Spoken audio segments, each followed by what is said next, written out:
Channel पर आपका स्वागत है। तो आज हम 112 सेक्शन के बारे में बात करने वाले हैं जो टीपीए का है। इससे पहले कि हमारे सारे सेक्शंस कंप्लीट हो चुके हैं, संपहरण का अभित्यजन के बारे में बात की गई है। जो जप्ती होती है, संपहरण का मतलब होता है जब्त करना। जो जप्ती होती है, जप्ती बताई गई है। जो 111 है, 111 सेक्शन है, उसके जो छ वाला पॉइंट, जो जी वाला पॉइंट है, उसमें जप्ती बताई गई है कितने प्रकार से किया जा सकता है। संपत्ति को, जो पट्टा वाली संपत्ति रहती है, तो उसको 3 प्रकार से बताए गए हैं बेसिकली। यदि आपने नहीं देखे हैं तो आप देख लीजिए, मैंने पहले वीडियो में उसे बताया है।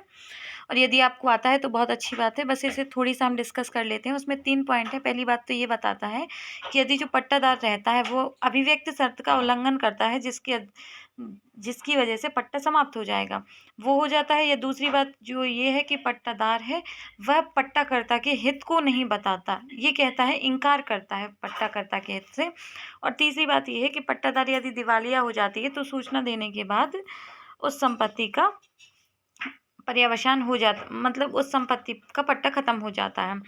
तो उसकी जब्ती को, ये जो 3 प्रकार हैं, इनको उसको कैसे ख़त्म किया जा सकता है, तो इसको आगे बात बताता है कि 111 के खंड 6 मतलब जी के अधीन हुआ संपहरण उस भाटक के प्रतिग्रहण द्वारा जो संपहरण की तिथि से सोध्य हो गया है, या ऐसे भाटक के लिए करस्तम द्वारा, करस्तम का मतलब होता है या ऐसे भाटक के लिए सोध्य हो गया, मतलब जैसे दिया था, दे दिया गया है। सोध्य मतलब दे दिया गया है। या करस्तम मतलब संकट होता है इसका मतलब, या ऐसे भाटक के लिए करस्तम द्वारा या पट्टाकर्ता की तरफ से किसी अन्य कार्य द्वारा जिससे पट्टे को चालू मानने या उसका आशय दर्शित होता है, अधित्यक्त हो जाता है।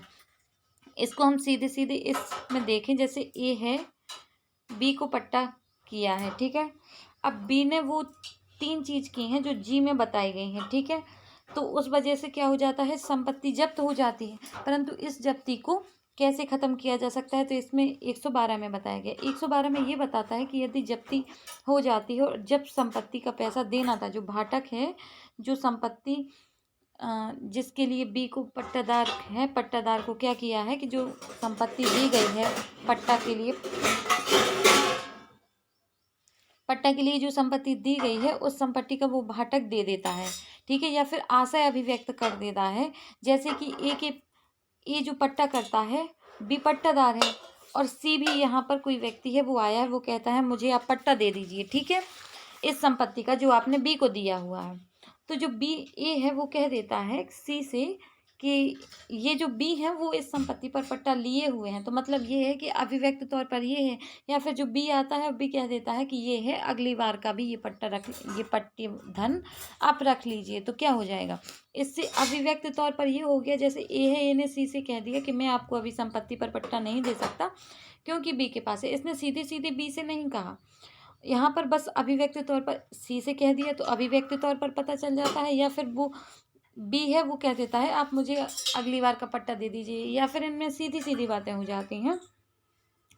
तो क्या होता है कि यदि इसको भी हम पहले भी पढ़ चुके हैं, वैसे ही है लगभग, है कि यदि वो सीधी सीधी बता देता है या अभिव्यक्त तौर पर बता देता है कि संपत्ति उस पर तो फिर क्या होगा, जो पट्टा का जो वो समाप्ति है वो खत्म हो जाएगी।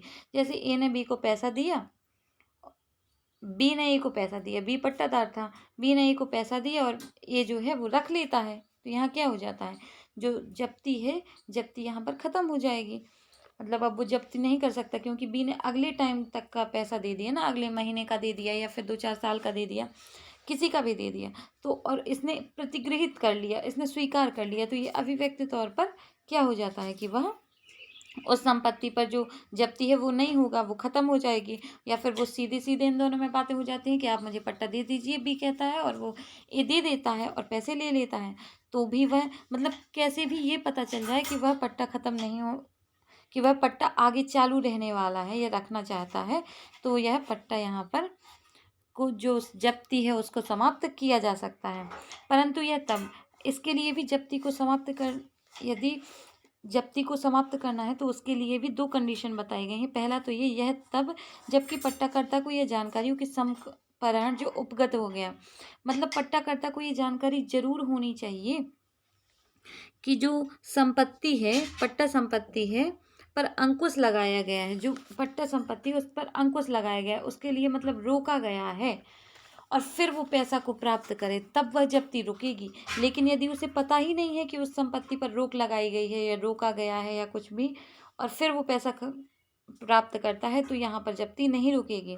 दूसरी बात ये कहता है, परंतु यह और भी कि जहाँ पट्टेदार को संपहरण के आधार पर बेदखल करने के लिए बात संसिद्ध किए जाने के पश्चात, संपहरण मतलब जब्ती के आधार पर बेदखल करने के लिए बात संसिद्ध कर दिया गया है पट्टाकर्ता के द्वारा, भाटक प्रतिगृहित कर लेता है, वहाँ ऐसा प्रतिग्रहण अधित्यक्त हो जाता है। मतलब ये है कि पट्टा जो करता था, ए था पट्टाकर्ता और बी पट्टादार था।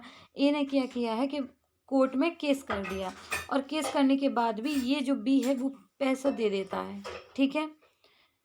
तो अब क्या है, ए ने स्वीकार कर लिया है, तो जो वो जब्ती है वह समाप्त हो जाती है। तो पहली बात यह है, इसमें बताया गया है कि यदि किसी भी प्रकार से अभिव्यक्त तौर पर या विवक्षित तौर पर ये आशय प्रकट हो जाता है,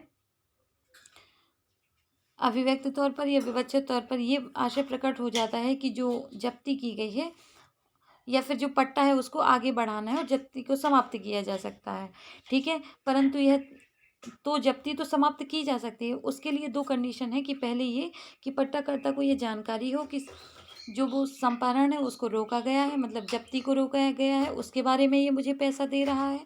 और दूसरी बात ये है कि जो यदि केस में भी, मतलब कोर्ट में भी उसने केस कर दिया है पट्टाकर्ता ने, तो कोर्ट केस के बाद भी यदि वो पैसा प्राप्त कर लेता है, भाटक वगैरह प्राप्त कर लेता है, तो भी जब्ती समाप्त हो जाती है। तो आई होप आपको समझ में आया होगा। आज के लिए सिर्फ इतना ही। यदि वीडियो अच्छा लगता है तो सपोर्ट कर सकते हैं, यदि कोई कमी लगती है तो आप बता सकते हैं। Thank you, bye bye.